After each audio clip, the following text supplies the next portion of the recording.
Hi guys, it's Nadia from the Anywhere Body. It is the end of the 7-day vegan challenge. The last day was yesterday. And yesterday was a really low-key day for me. For some reason, I've tried to do this video 3 times and I can't say low-key day.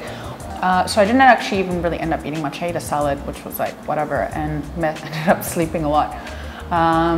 But today I did have some chicken and I felt guilty eating it the whole time.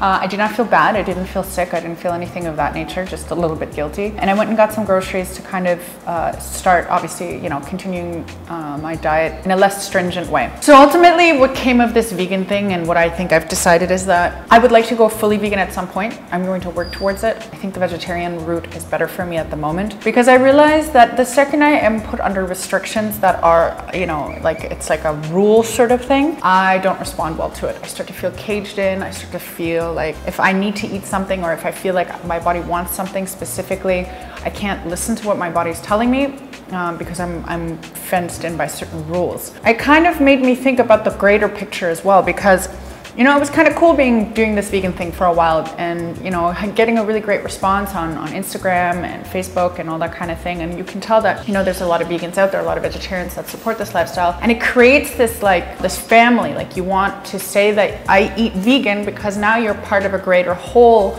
And that's a very human trait to want to be part of something bigger than yourself and to belong to something. But the problem that I see with this is that if I can't say that I'm vegan because I'm going to eat eggs, for example, and I'm going to drink cream with my coffee or whatever the case might be, you start to feel like if you wanted to be part of that group, like you're being excluded from it, obviously. And also that you might as well not even bother doing all of the good stuff that you're doing because you're not going to be part of the greater whole. So because you can't be a vegan, well then, you know, why make most of my diet plant-based? You know, I might as well eat what I want to eat since I'm not going to eat perfectly vegan. And that's very much a diet mindset. It's like, if I can't eat exactly how my diet is supposed to be, then screw everything and I'm just gonna eat how I want. And this is how people's weight fluctuates or their diets don't work or all of that sort of thing because they feel caged in and they want to belong to a certain group or a certain mentality or a certain way of acting. And then when they can't fulfill that properly or perfectly,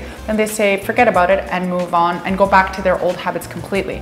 Even if I'm not a vegan, if I can't call myself a vegan, if I can't identify with the lifestyle and wear a vegan t-shirt because I'm not actually vegan, I can still eat a very plant-based diet for 85 to 90% of my meals.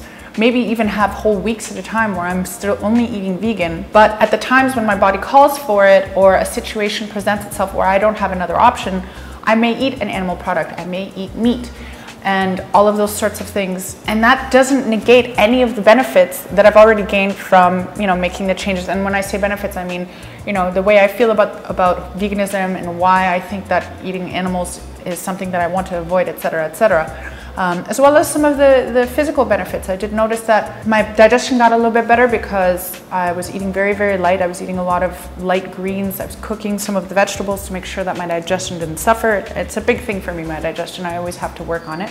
What my point is that I don't want to subscribe to any be-all and end-all way of thinking. Being completely anti-carb, being completely vegan, being too much of anything in my world is not a good thing. I don't agree with it. I'm going to continue eating mostly plant-based. What I bought today was, I would say, 90% vegetables. I bought some cream. I bought some eggs that were from farmers, and I've seen the farms around here, what the chickens are like. They run around, they're free roaming. They're actually free roaming, not in some huge disgusting barn that, you know, they're piled on top of one another. I bought some fruit and I bought some nuts. So am I a vegan? No, it's not a vegan diet, but am I eating 99% vegan? Yes. So I'm okay with that. I don't need to buy the t-shirt and say I've been there, done that in order to feel like it's worth doing it. After many years of dieting stupidly, I finally learned that. So overall, it was a good experience. I highly encourage everyone to try it at least once to see what it feels like for them and to try and experiment with as many different foods as you can. Food boredom can become a problem in any sort of restrictive eating. So I'm happy I did it. I hope that you guys will give it a try yourself one day just to see what it feels like, even if you don't decide to continue it. I hope you will continue to follow us on the Anywhere Body. I will be trying a few more different things. After I get back from Panama, I have a week-long trip planned for there. And when I come home, we're gonna be doing some new fun stuff. Hopefully I'll have some time to do some filming in Panama, to do some videos for the website. And I will update when I get back.